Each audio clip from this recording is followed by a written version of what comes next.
របស់ពិតរៀងពិបាកសម្លុតបន្តិចហើយលីមិនដល់ពីចិនប្រកាសប្រើអាវុធនុយក្លេអ៊ែរទៅលើជប៉ុនចិនបានប្រាប់ឲ្យសហរដ្ឋអាមេរិកដកចង្គមខ្លាចេញដើម្បីបន្ថយភាពតានតឹងនេះហើយតាម Reuters ចុះថ្ងៃទី27វិច្ឆិកាបានរៀបរាប់ថាចិនបានជំរុញឲ្យសហរដ្ឋអាមេរិកទប់ស្កាត់ប្រទេសជប៉ុននិងសកម្មភាពណាមួយដើម្បីរស់ឡើងវិញនៅយោធានិយមនៅក្នុងអត្ថបទវិចារណកថាមួយចំពេលមានភាពតានតឹងកាន់តែខ្លាំងឡើងជុំវិញការកត់សម្គាល់របស់នាយករដ្ឋមន្ត្រីជប៉ុនលោកស្រីសានីតាកៃឈីលើតៃវ៉ាន់សេចក្តីលម្អិតនេះបានអំពាវនាវឲ្យសហរដ្ឋអាមេរិកគ្រប់គ្រងចលនាញុះញង់របស់ជប៉ុនដែលបានបង្កើនការព្រួយបារម្ភនិងការប្រុងប្រយ័ត្នជាអន្តរជាតិអំពីសកម្មភាពយុទ្ធសាស្ត្រដ៏គ្រោះថ្នាក់របស់ជប៉ុនទាក់ទងទៅនឹងចំនួនកោះតៃវ៉ាន់ស្របពេលជាមួយគ្នានេះការហៅទូរស័ព្ទរបស់លោកស៊ីជីនពីងនិងលោកដូណាល់ត្រាំដោយបង្ហាញថាទីក្រុងប៉េកាំងបានជំរុញឲ្យទីក្រុងវ៉ាស៊ីនតោនចូលអន្តរាគមន៍និងបន្ធូរបន្ថយអធិភាពដែលកំពុងកើនឡើងដោយចិនទាមទារឲ្យប្រទេសជប៉ុនផ្ដល់ការពន្យល់ដោយស្មោះត្រង់និងច្បាស់លាស់អំពីចំហរបស់ខ្លួនលើចំនួនតៃវ៉ាន់ព្រមទាំងឲ្យមានការដកពាក្យសម្ដីចេញវិញដែលទីក្រុងប៉េកាំងចាត់ទុកជាសេចក្តីថ្លែងការណ៍ដ៏គ្រោះថ្នាក់បំផុតដោយព្រមានថាការឆ្លើយតបជាផ្លូវការពីទីក្រុងប៉េកាំងដោយមិនអាចស្មានទុកជាមុនបានដំណើរគ្នានេះផ្អែកតាម Japan Times ចុះថ្ងៃទី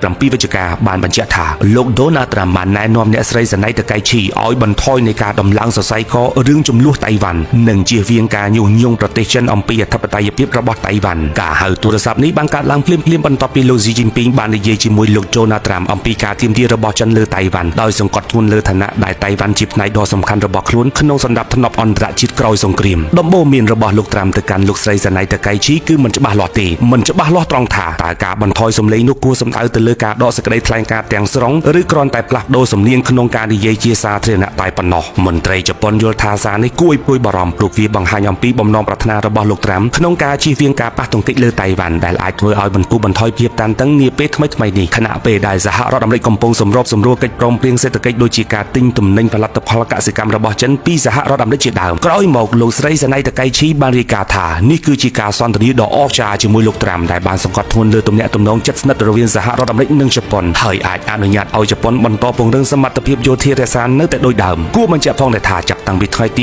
7វិច្ឆិកាមកចិនបានបិទជើងហោះហើរបិទការនាំចូលអាហារសមុទ្រប្តឹងជប៉ុនទៅអង្គការសហប្រជាជាតិនិងចុងក្រោយដែលខ្លាំងបំផុតគឺគម្រាមកំទេចប្រទេសជប៉ុនដោយប្រើអាវុធនុយក្លេអ៊ែរតែម្ដងការព្រមានរបស់ចិនឲ្យមានការសម្របសម្រួលពីសហរដ្ឋអាមេរិកដើម្បីជៀសវាងចំនួនណាមួយដោយភាគីទាំងពីរបានឈានទៅដល់សង្គ្រាមដ៏ធ្ងន់ធ្ងរនៅក្នុងតំបន់ទោះបីជាមានការគំរាមកំហែងបែបណាក៏ដោយក៏ជប៉ុននៅតែរក្សាភាពហ្មត់ចត់ម៉ឺងម៉ាត់បំផុតសម្រាប់ការផ្ទុះសង្គ្រាមតទល់ជាមួយប្រទេសចិនតើជប៉ុនមានសកម្មភាពអ្វីខ្លះបន្តទៀតបន្ទាប់ពីលោកត្រាំឲ្យបន្ថយភាពតានតឹងនេះ